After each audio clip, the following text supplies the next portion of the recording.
रतनपुर गांव में एक बूढ़ी महिला रहती थी जिसका नाम रमा देवी था। वह स्वभाव से बहुत ही दयालु और सरल थी। उनका अपना कोई परिवार नहीं था, लेकिन उन्होंने गांव के हर व्यक्ति को अपना माना था। गांव के किनारे उनका एक छोटा सा घर था और थोड़ी सी जमीन जिस पर एक विशाल वट वृक्ष खड़ा था।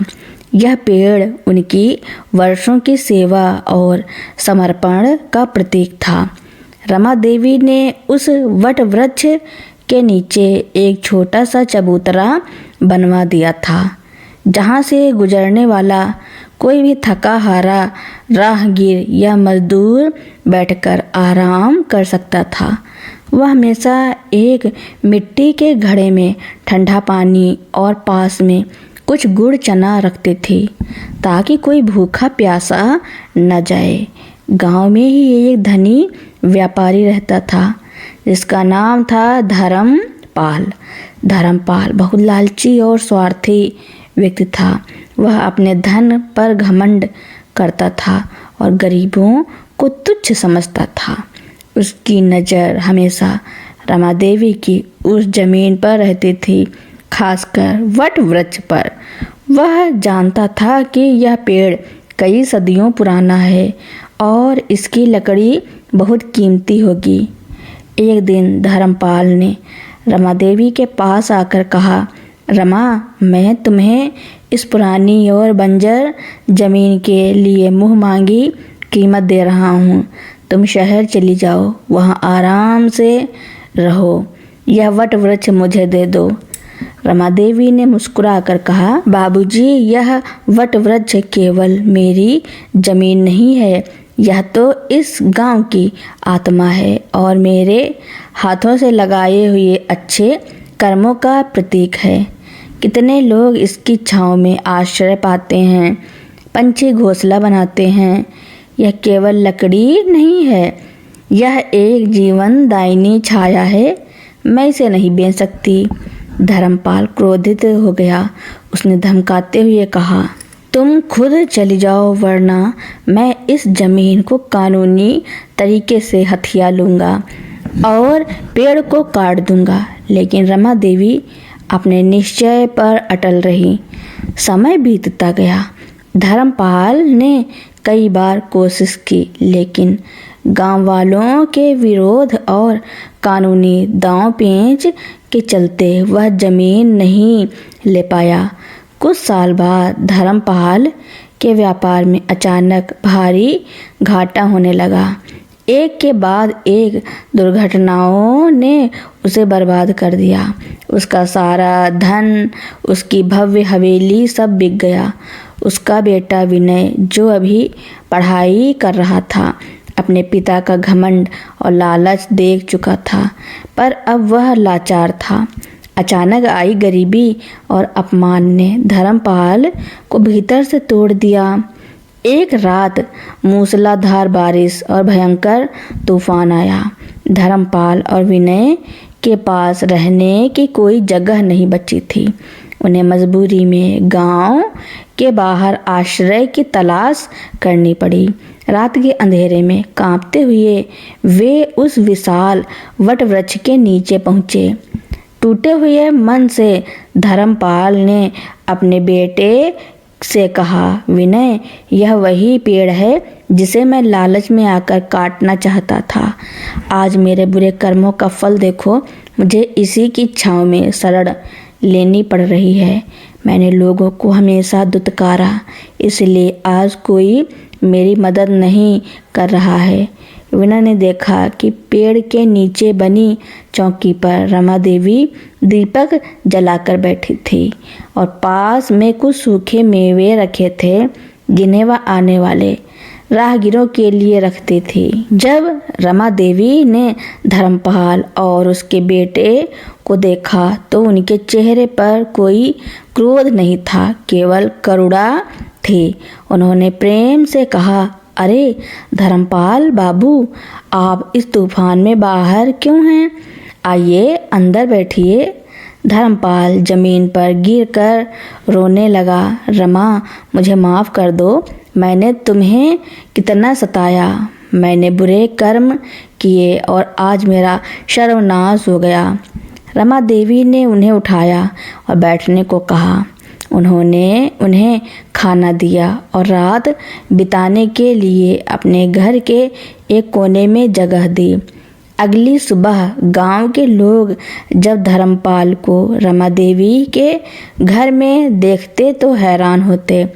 रमा देवी ने गांव वालों से कहा, बीते हुए को भूल जाओ। धर्मपाल बाबू ने अपनी गलती महसूस कर ली है। अब यह एक नया इंसान है, हमें उसका साथ देना चाहिए।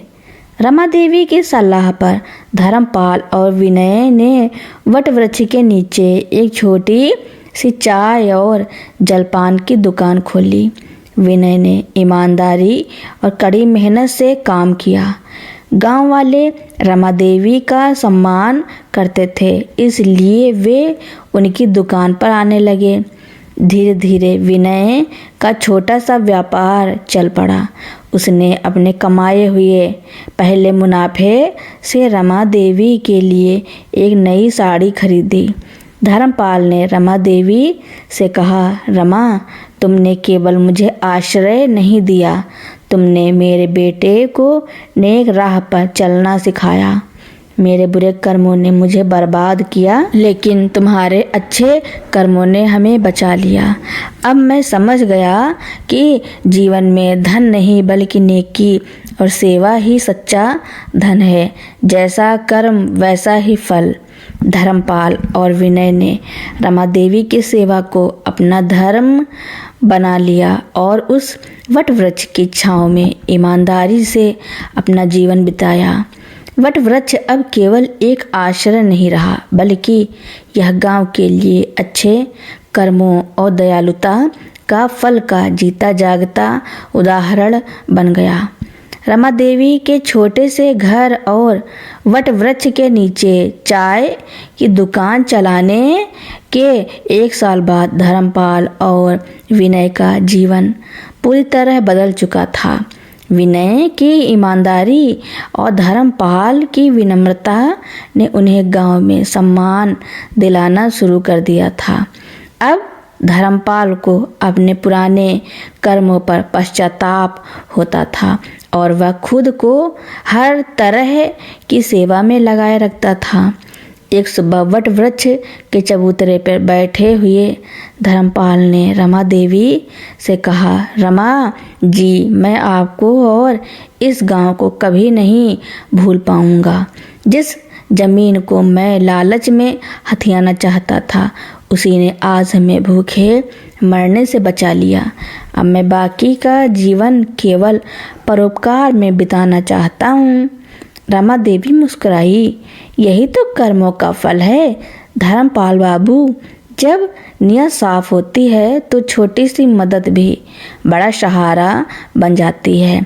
आपका असली धन आपका बदला हुआ हृदय है। विनय ने अब दुकान को और व्यवस्थित कर लिया था। उसने आसपास के गांवों के किसानों को भी अपनी दुकान के पास अपनी सब्जियां बेचने के लिए जगह दी, ताकि वे बिचौलियों के चंगुल से बच सकें। यह पहल गांव वालों के बीच तुरंत लोकप्रिय हो गई। अगले वर्ष रतनपुर गांव में भयानक सूखा पड़ा। फसलें सूख गईं और पीने के पानी का संकट गहरा गया। गांव के धनी लोग भी अपने कुओं का पानी बचाकर रखने लगे। धर्मपाल ने देखा कि कई किसान जिन्हें उसने अपनी दुकान के पास जगह दी थी, अब भुखमरी की कगार पर थे। वह रात भर सो नहीं पाया। अगले दिन वह सुबह सुबह रमा देवी के पास गया। रमा जी, उसने चिंता से कहा, गांव में भयानक सूखा है, लोग भूखे प्यासे हैं। मेरे पास अब ज़्यादा धन नहीं है, पर जो कुछ भी है मैं गांव वालों की मदद करना चाहता हूँ। मुझे मार्गदर्शन दे। रमा देवी ने वट वृक्ष की ओर देखा और कहा, इस पेड़ की जड़ें इतनी गहरी हैं कि इसने अभी भी थोड़ा सा पानी बचा रखा होगा। हमें उसे बाहर निकालना होगा, लेकिन इसके लिए श्रम और सहयोग चाहिए। धर्मपाल ने तुरंत गांव के मजदूरों को इकट्ठा किया। उसने अपनी दुकान का सारा मुनाफा निकाल लिया और घोषणा की कि वह उन मजदूरों को पूरे दिन की दिहाड़ी देगा जो वट वृक्ष के पास एक पुराना सूख चुका कुआं खोदने में मदद करेंगे। गांव वालों को विश्वास नहीं हुआ कि एक व्यापारी जो कभी एक पैसा भी खर्च नहीं करता था, आज अपनी मेहनत की कमाई दूसरों के लिए लगा रहा है। विनय भी अपने पिता के साथ फावड़ा लेकर कुआं खोदने लगा। 3 दिन की कड़ी मेहनत के बाद जब धर्मपाल का पैसा लगभग खत्म हो चुका था, तभी एक मजदूर ने चिल्लाकर कहा, पानी पानी मिल गया। वट वृक्ष की गहरी जड़ों के पास एक शुद्ध जलधारा फूट पड़ी थी। पूरे गांव में खुशी की लहर दौड़ गई। गांव वालों ने खुशी से धर्मपाल और विनय को उठा लिया और कहने लगे, धर्मपाल बाबू, आज आपने अपने बुरे कर्मों को धो दिया। आपने हमारी जान बचाई। अब कोई धर्मपाल को लालची सेठ कहकर नहीं पुकारता था, बल्कि वह जनसेवक धर्मपाल के नाम से जाने जाते थे। रमा देवी ने धर्मपाल के सिर पर हाथ फेरा और कहा, विनय और धर्मपाल, तुम्हारे आज के अच्छे कर्मों ने तुम्हारे पिछले बुरे कर्मों के फल को काट दिया है। तुमने सिर्फ पानी नहीं बल्कि लोगों के दिलों में विश्वास और प्यार कमाया है। गांव के सरपंच ने एक विशेष सभा बुलाई और धर्मपाल को गांव के सबसे सम्मानित व्यक्ति के रूप में सम्मानित किया। उन्हें एक स्मृति चिन्ह भेंट किया गया जिस पर वट वृक्ष और बहती धारा बनी हुई थी। पुरस्कार लेते हुए धर्मपाल की आंखें नम थी। वह मंच से नीचे उतरे और सबसे पहले रमा देवी के चरणों को छुआ।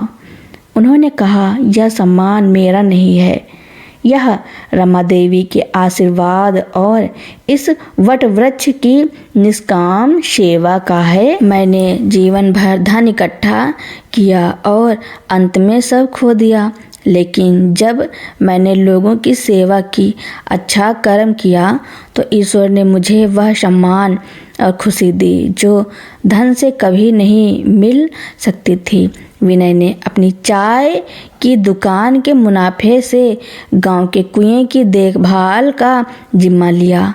वट वृक्ष की छांव अब केवल आरामगाह नहीं थी, बल्कि यह गांव के लिए नए जीवन और सच्चे कर्मों का केंद्र बन गई थी। धर्मपाल ने यह साबित कर दिया कि मनुष्य को हमेशा अपने कर्मों के सुधार का एक और मौका मिलता है और अच्छा कर्म ही जीवन का सच्चा सहारा होता है। सूखे के दौरान धर्मपाल द्वारा खोदे गए कुएं ने रतनपुर गांव के लिए केवल पानी ही नहीं बल्कि नई समृद्धि का द्वार भी खोल दिया था। गांव वाले अब धर्मपाल पर पूरी तरह विश्वास करते थे। धर्मपाल को महसूस हुआ कि केवल पानी से काम नहीं चलेगा, गांव को आत्मनिर्भर बनाना होगा। उसने अपने पुराने व्यवसायिक ज्ञान का उपयोग किया, लेकिन इस बार नियत लाभ कमाने की नहीं बल्कि सेवा करने की थी। उसने रमा देवी और सरपंच के सहयोग से गांव वालों को एकत्रित किया। वट वृक्ष के नीचे बैठक हुई। धर्मपाल ने सलाह दी कि वे अपने छोटे छोटे खेतों को मिलाकर सामूहिक खेती करें और आधुनिक सिंचाई तकनीकों का इस्तेमाल करें, जिसके लिए अब कुएं का पानी उपलब्ध था। विनय, जो अब गांव के युवाओं में लोकप्रिय था, उसने इस पहल का नेतृत्व किया। धर्मपाल ने अपना बचा हुआ थोड़ा सा धन लगाया और बाहर से उन्नत बीज और कृषि उपकरण मंगवाए। उन्होंने सबसे पहले रमा देवी की जमीन पर वट वृक्ष के पास की जमीन से शुरुआत की। पहले साल किसानों ने उम्मीद से ज़्यादा अच्छी फसल काटी। धर्मपाल ने सुनिश्चित किया कि किसान अपनी फसल सीधे शहर की मंडियों तक पहुंचाए, जिससे उन्हें बिचौलियों को कमीशन नहीं देना पड़े। इससे किसानों की आय कई गुना बढ़ गई। गांव वालों की आंखों में अब सम्मान और कृतज्ञता थी। वे अक्सर कहते थे, यह सब धर्मपाल बाबू के अच्छे कर्मों का फल है। उन्होंने जो पानी दिया उसने हमारे खेतों को हरा भरा कर दिया। रमा देवी अब पूरी तरह से धर्मपाल और विनय पर निर्भर थी, लेकिन वे उनकी देखभाल एक माँ की तरह करते थे। धर्मपाल की पिछली लालची छवि पूरी तरह से मिट चुकी थी। उसने अपने बेटे विनय की शादी गांव की एक नेक और मेहनती लड़की से करवा दी। शादी के दिन धर्मपाल ने घोषणा की कि वह अपनी चाय और जलपान की दुकान को एक सहकारी केंद्र में बदल रहा है, जहां गांव के किसान अपना अनाज, दूध और सब्जियां बेच सकते थे। दुकान की सारी कमाई गांव के विकास और शिक्षा पर खर्च की जाएगी। उसने वट वृक्ष की ओर देखा और रमा देवी के चरणों में झुककर कहा, माँ जी, आज जो कुछ भी हम हैं वह इस वट वृक्ष की छांव और आपके आशीर्वाद के कारण है। आपने मुझे सिखाया कि असली धन वह नहीं जो तिजोरी में बंद हो, बल्कि वह है जो लोगों के जीवन में खुशी लाए। रमा देवी की आंखें भर आईं। उन्होंने दोनों को गले लगाया और कहा, मेरा आशीर्वाद हमेशा तुम्हारे साथ है।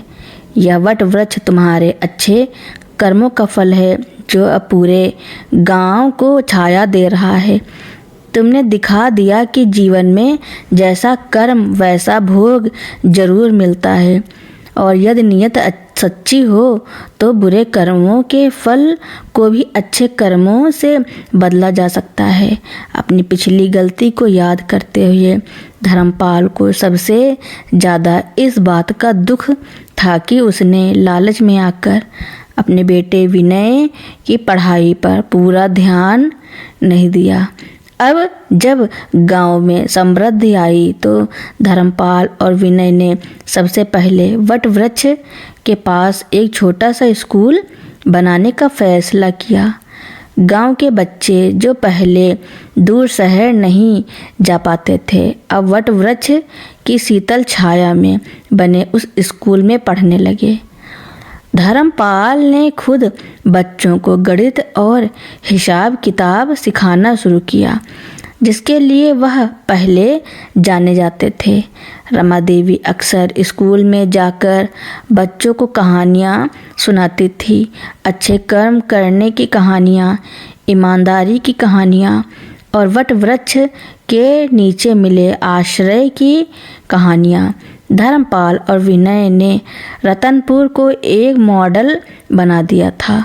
उनकी कहानी दूर दूर तक फैल गई, जो यह बताती थी कि कैसे एक लालची व्यक्ति ने अपने कर्मों को सुधारा और स्वयं के साथ पूरे गांव का उद्धार किया।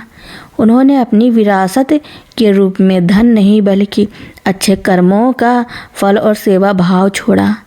धर्मपाल और विनय का जीवन इस बात का प्रमाण बन गया कि मनुष्य को अपने जीवन में हमेशा एक और मौका मिलता है, बस उसे अपनी गलती मानकर अच्छे कर्मों के मार्ग पर चलना होता है।